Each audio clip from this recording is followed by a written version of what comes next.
ನಮಸ್ಕಾರ ಸ್ನೇಹಿತರೆ. ಮಕರ ರಾಶಿಯವರಿಗೆ ಆಗಸ್ಟ್ ತಿಂಗಳಲ್ಲಿ ದೊಡ್ಡ ಬದಲಾವಣೆಗಳು ಬರಲಿವೆ. ಅವರ ಜೀವನ ಮಹತ್ವದ ತಿರುವು ಪಡೆಯಲಿದೆ. ಹಾಗಾದರೆ ಆ ದೊಡ್ಡ ಬದಲಾವಣೆಗಳು ಯಾವುವು ಅಂತ ನೋಡೋಣ ಬನ್ನಿ. ಅದಕ್ಕೂ ಮುನ್ನ ನೀವು ಮಕರ ರಾಶಿಯವರಾಗಿದ್ದರೆ ವಿಡಿಯೋಗೆ ಲೈಕ್ ಮಾಡಿ ಮತ್ತು ಮಕರ ರಾಶಿಯವರಿಗೆ ಈ ವಿಡಿಯೋ ಬಹಳ ಮುಖ್ಯ. ತಪ್ಪದೇ ಎಲ್ಲ ಸಾಮಾಜಿಕ ಜಾಲತಾಣಗಳಲ್ಲೂ ಶೇರ್ ಮಾಡಿ. ಹಾಗೆ ನೀವಿನ್ನೂ ನಮ್ಮ ಜ್ಯೋತಿಷ್ಯ ದರ್ಶನ ಚಾನಲ್ಗೆ ಸಬ್ಸ್ಕ್ರೈಬ್ ಆಗಿಲ್ಲ ಅಂದರೆ ಈಗಲೇ ಸಬ್ಸ್ಕ್ರೈಬ್ ಮಾಡಿ. ಹಾಗೆ ಪಕ್ಕದಲ್ಲಿ ಬರೋ ಬೆಲ್ ಐಕಾನನ್ನು ಕ್ಲಿಕ್ ಮಾಡಿ. ನಿಮ್ಮ ಸಮಸ್ಯೆಗಳಾದಂತಹ ಸತಿಪತಿ ಕಲಹ, ಪ್ರೀತಿಯಲ್ಲಿ ಮೋಸ, ಭೂಮಿ ವಿಚಾರ, ಕೋರ್ಟ್ ಕೇಸ್, ವ್ಯಾಪಾರ, ಹಣಕಾಸಿನ ತೊಂದರೆ, ಸಾಲಬಾಧೆ, ಸ್ತ್ರೀಯರು, ಗುಪ್ತ ಸಮಸ್ಯೆ, ಹೀಗೆ ಹಲವಾರು ಸಮಸ್ಯೆಗಳಿಗೆ ಶಾಶ್ವತ ಪರಿಹಾರ ಮಾಡಿಕೊಡುತ್ತಾರೆ. ಡಿಸ್ಪ್ಲೇ ಮೇಲೆ ಕಾಣುವ ಗುರೂಜಿ ನಂಬರ್ಗೆ ಒಮ್ಮೆ ಕರೆ ಮಾಡಿ. ಮಕರ ರಾಶಿಯ ಜನರು ಜವಾಬ್ದಾರಿಯುತ, ಧೈರ್ಯಶಾಲಿ ಮತ್ತು ಶ್ರಮಶೀಲರು ಮತ್ತು ನೀವು ಅವರನ್ನು ನಿಜವಾಗಿಯೂ ಅವಲಂಬಿಸಬಹುದು. ಮಕರ ರಾಶಿಯವರು ನಿಮಗೇನಾದರೂ ಭರವಸೆ ನೀಡಿದರೆ ಅವರು ಆ ಭರವಸೆಗೆ ಬದ್ಧರಾಗಿರುತ್ತಾರೆ. ಅವರ ನಿರಂತರತೆಗಾಗಿ ಜನರು ಅವರನ್ನ ಮೆಚ್ಚುತ್ತಾರೆ. ಅವರು ಒಂದು ನಿರ್ದಿಷ್ಟ ಕೆಲಸವನ್ನ ಪೂರ್ಣಗೊಳಿಸುವ ಜವಾಬ್ದಾರಿಯನ್ನ ತೆಗೆದುಕೊಂಡಿದ್ದಾರೆ. ಅದನ್ನು ಮುಗಿಸುವವರೆಗೆ ಸುಮ್ಮನೆ ಕೂರುವುದಿಲ್ಲ. ತಮ್ಮ ಕರ್ತವ್ಯಗಳನ್ನ ನೆನಪಿಸಿಕೊಳ್ಳುವ ಜನರನ್ನ ಜಗತ್ತು ಪ್ರೀತಿಸುತ್ತೆ. ಒಬ್ಬ ವ್ಯಕ್ತಿಯು ಕರ್ತವ್ಯಕ್ಕೆ ಬದ್ಧನಾಗಿದ್ದರೆ ಆ ವ್ಯಕ್ತಿಯು ಕೆಲಸದಲ್ಲಿ ಅತ್ಯುತ್ತಮವಾಗಲು ಮತ್ತು ನಂತರ ತಂಡವನ್ನು ಮುನ್ನಡೆಸುವ ಹೆಚ್ಚಿನ ಅವಕಾಶಗಳಿವೆ. ಆದ್ದರಿಂದ ಮಕರ ರಾಶಿಗೆ ಕೆಲಸವನ್ನ ನೀಡಿದಾಗ ಅವರು ಅದನ್ನು ಮಾಡಲು ಏನು ಬೇಕಾದರೂ ಮಾಡಲು ಸಿದ್ಧರಿರುತ್ತಾರೆ. ಅವರು ಸಮರ್ಥನೀಯ ಮನಸ್ಸನ್ನು ಹೊಂದಿದ್ದಾರೆ ಮತ್ತು ಹೀಗೆ ಪ್ರತಿಯೊಂದು ಸನ್ನಿವೇಶ ಅಥವಾ ವ್ಯಕ್ತಿಯನ್ನ ಎಲ್ಲ ಕಡೆಯಿಂದ ನಿರ್ಣಯಿಸುತ್ತಾರೆ. ಆದ್ದರಿಂದ ಅವರು ಎಂದಿಗೂ ಆಮಿಷಕ್ಕೊಳಗಾಗುವುದಿಲ್ಲ. ಅವರು ಯಾವಾಗಲೂ ಕೆಳಮಟ್ಟದಲ್ಲೇ ಮತ್ತು ವಿನಮ್ರರಾಗಿ ಉಳಿಯುತ್ತಾರೆ. ಇದು ಮಕರ ರಾಶಿಯ ಅದ್ಭುತ ಗುಣವಾಗಿದ್ದು ಅವರ ವೃತ್ತಿ ಜೀವನದಲ್ಲಿ ಅದ್ಭುತ ಯಶಸ್ಸನ್ನು ಸಾಧಿಸಲು ನೆರವಾಗುತ್ತದೆ. ಮಕರ ರಾಶಿಯ ಜನರು ತುಂಬ ಕೂಲ್ ಮತ್ತು ಶಾಂತವಾದ ಮನಸ್ಸನ್ನು ಹೊಂದಿರುತ್ತಾರೆ. ಅವರು ಎಲ್ಲದರ ಬಗ್ಗೆ ತುಂಬ ತಾಳ್ಮೆಯಿಂದಿರುತ್ತಾರೆ ಮತ್ತು ಅದಕ್ಕಾಗಿಯೇ ಬಹುಶಃ ಯಶಸ್ಸು ಅವರ ಮನೆ ಬಾಗಿಲನ್ನು ತಟ್ಟುತ್ತದೆ. ಭಾವನೆಗಳು ಮತ್ತು ಭಾವೋದ್ರೇಕಗಳು ಮಕರ ರಾಶಿಯವರ ಮೇಲೆ ಎಂದಿಗೂ ಪರಿಣಾಮ ಬೀರುವುದಿಲ್ಲ ಮತ್ತು ಕೆಲವರು ಈ ಮನೋಭಾವವನ್ನು ಕೂಲ್ ಮತ್ತು ನಿಷ್ಕಪಟ ವರ್ತನೆ ಎಂದು ಗ್ರಹಿಸುತ್ತಾರೆ. ಆದರೆ ಇವರು ನಾಟಕವನ್ನು ಇಷ್ಟಪಡುವುದಿಲ್ಲ ಮತ್ತು ಅದಕ್ಕಾಗಿ ಅವರು ಹೆಚ್ಚು ಭಾವನೆಗಳು ಮತ್ತು ನಾಟಕದಿಂದ ದೂರವಿರುತ್ತಾರೆ ಮತ್ತು ಪ್ರಾಮಾಣಿಕವಾಗಿ ತಮ್ಮ ಗುರಿಯತ್ತ ಕೆಲಸ ಮಾಡುವುದರಲ್ಲಿ ಮಗ್ನರಾಗಿರುತ್ತಾರೆ. ಮಕರ ರಾಶಿಯ ಜನರು ಉತ್ತಮ ಹಾಸ್ಯ ಪ್ರಜ್ಞೆಯನ್ನು ಹೊಂದಿರುತ್ತಾರೆ. ಆದರೆ ಅವರು ವ್ಯಂಗ್ಯವನ್ನು ಹಾಸ್ಯದ ಮೂಲಕ ಪ್ರಸ್ತುತಪಡಿಸಬಲ್ಲರು. ಕೆಲವು ಜನರು ಮಕರ ರಾಶಿಯವರ ಅಮೂರ್ತ ಹಾಸ್ಯಗಳೊಂದಿಗೆ ಅನಾನುಕೂಲತೆಯನ್ನು ಅನುಭವಿಸಬಹುದು. ಆದರೆ ಹಾಸ್ಯ ಪ್ರಜ್ಞೆಯು ಮಕರ ರಾಶಿಯವರಲ್ಲಿರುವ ಸಹಜ ಗುಣ. ಹೆಚ್ಚಿನ ಐಕ್ಯೂ ಹೊಂದಿರುವ ಜನರು ಮಾತ್ರ ಇಂತಹ ಹಾಸ್ಯ ಚಟಾಕಿಯನ್ನು ಹೊಡೆಯಬಹುದು. ಇನ್ನು ಮಕರ ರಾಶಿಯವರ ಆಗಸ್ಟ್ ತಿಂಗಳ ಭವಿಷ್ಯದಲ್ಲಿ ಬಹಳ ಬದಲಾವಣೆಗಳಾಗುತ್ತಿವೆ. ಯಾಕಂದರೆ ಬಹಳ ಕಠಿಣ ಪರಿಶ್ರಮದಿಂದ ಎಷ್ಟೋ ಕಷ್ಟ ನಷ್ಟಗಳನ್ನು ಎದುರಿಸಿ ತಮ್ಮ ಜೀವನವನ್ನು ನಡೆಸುವಂತಹ ರಾಶಿ ವಿಶೇಷವಾದ ಮಕರ ರಾಶಿಯಾಗಿದೆ.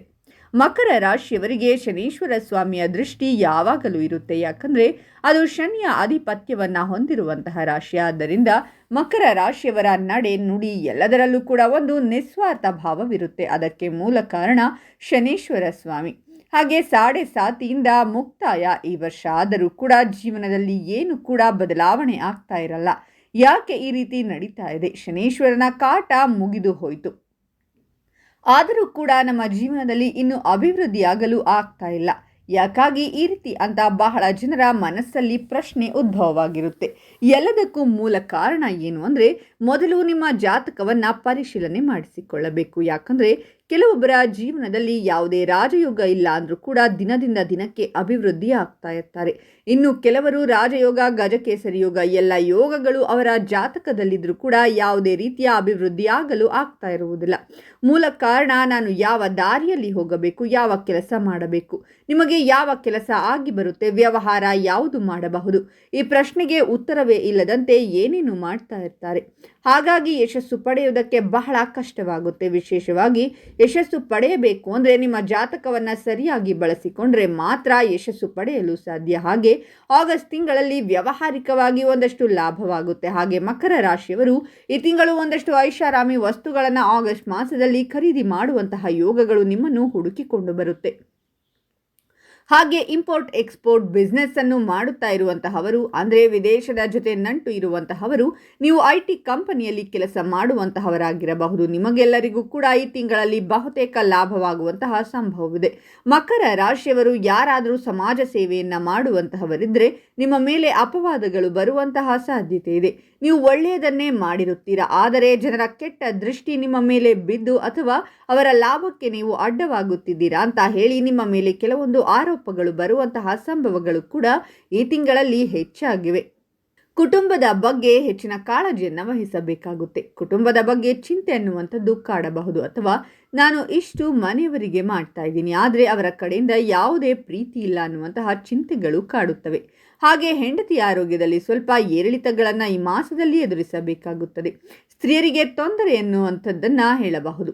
ಮಕರ ರಾಶಿಯ ಸ್ತ್ರೀಯರಿಗೆ ಆರೋಗ್ಯ ಸಮಸ್ಯೆಗಳು ಬರುವಂತಹ ಸಂಭವವಿದೆ. ಹಾಗಾಗಿ ಈ ತಿಂಗಳಲ್ಲಿ ಆಂಜನೇಯ ಸ್ವಾಮಿಯ ದೇವಸ್ಥಾನಕ್ಕೆ ಹೋಗಿ ದೀಪವನ್ನು ಹಚ್ಚಿ ಬನ್ನಿ. ಇದರಿಂದ ಆರೋಗ್ಯ ಸಮಸ್ಯೆಗಳು ಬರುವಂಥದ್ದು ಕಡಿಮೆಯಾಗುತ್ತೆ. ಮಕರ ರಾಶಿಯವರೇನಾದರೂ ಸ್ತ್ರೀಯರ ಜೊತೆ, ಹೆಣ್ಣು ಮಕ್ಕಳ ಜೊತೆ ವ್ಯವಹಾರ ಮಾಡ್ತಾ ಇದ್ರೆ ಸ್ವಲ್ಪ ಎಚ್ಚರಿಕೆಯಿಂದ ಮಾಡಿ. ಒಂದು ಅತ್ಯಂತ ಹೆಚ್ಚಿನ ಧನ ಲಾಭವಾಗುತ್ತೆ, ಇಲ್ಲಾಂದರೆ ಹಣದಲ್ಲಿ ನಷ್ಟ, ಮಾನಹಾನಿಯಾಗುವಂತಹ ಸಂಭವವಿರುತ್ತೆ. ಹಾಗಾಗಿ ಹೆಣ್ಣು ಮಕ್ಕಳ ಜೊತೆ ವ್ಯವಹಾರ ಮಾಡುವ ಮುನ್ನ ಮಾಡಬೇಕು ಅಥವಾ ಬೇಡವಾ ಅಂತ ಯೋಚಿಸಿ ವ್ಯವಹರಿಸಿ. ಹಾಗೆ ವಿದ್ಯಾರ್ಥಿಗಳಿಗೆ ಓದಿನಲ್ಲಿ ಹಿಂದೆ ಉಳಿಯುವಂತಹ ಸಾಧ್ಯತೆ ಇದೆ. ಯಾರಿಗಾದರೂ ರಿಸಲ್ಟ್ ಬರುವ ಹಾಗಿದ್ರೆ ಈ ತಿಂಗಳಲ್ಲಿ ನೀವು ಅಂದುಕೊಂಡಿದ್ದಕ್ಕಿಂತ ಸ್ವಲ್ಪ ಮಾರ್ಕ್ಸ್ ಕಡಿಮೆ ಬಂದು ಚಿಂತೆ ಕಾಡುವಂಥದ್ದು ಈ ತಿಂಗಳಲ್ಲಿ ಆಗಬಹುದು. ಮಕರ ರಾಶಿಯವರು ಮನೆ ಕಟ್ಟುವಂತಹ ಕೆಲಸಗಳಲ್ಲಿ ಏನಾದರೂ ತೊಡಗಿಸಿಕೊಂಡಿದ್ರೆ ಈ ತಿಂಗಳು ಆ ಕಾರ್ಯ ಸಂಪೂರ್ಣವಾಗಿ ಗೃಹ ಪ್ರವೇಶವನ್ನು ಮಾಡುವಂತಹ ಸಂಭವಗಳಿವೆ. ಹಾಗೆ ಮಕರ ರಾಶಿಯವರು ಈ ತಿಂಗಳಲ್ಲಿ ಕಷ್ಟಗಳು ಬರಬಾರದು, ಸ್ವಲ್ಪ ಸುಖವಾಗಿ ಇರಬೇಕು ಅಂದಾಗ ಓಂ ನಮೋ ಭಗವತೆ ವಾಸುದೇವಾಯ ಮಂತ್ರವನ್ನು ಪ್ರತಿನಿತ್ಯ ಜಪ ಮಾಡಿಕೊಳ್ಳಿ. ಇದರಿಂದಾಗಿ ಖಂಡಿತವಾಗಲೂ ಕೂಡ ನೀವು ಜೀವನದಲ್ಲಿ ಅಭಿವೃದ್ಧಿಯಾಗುತ್ತೀರಾ.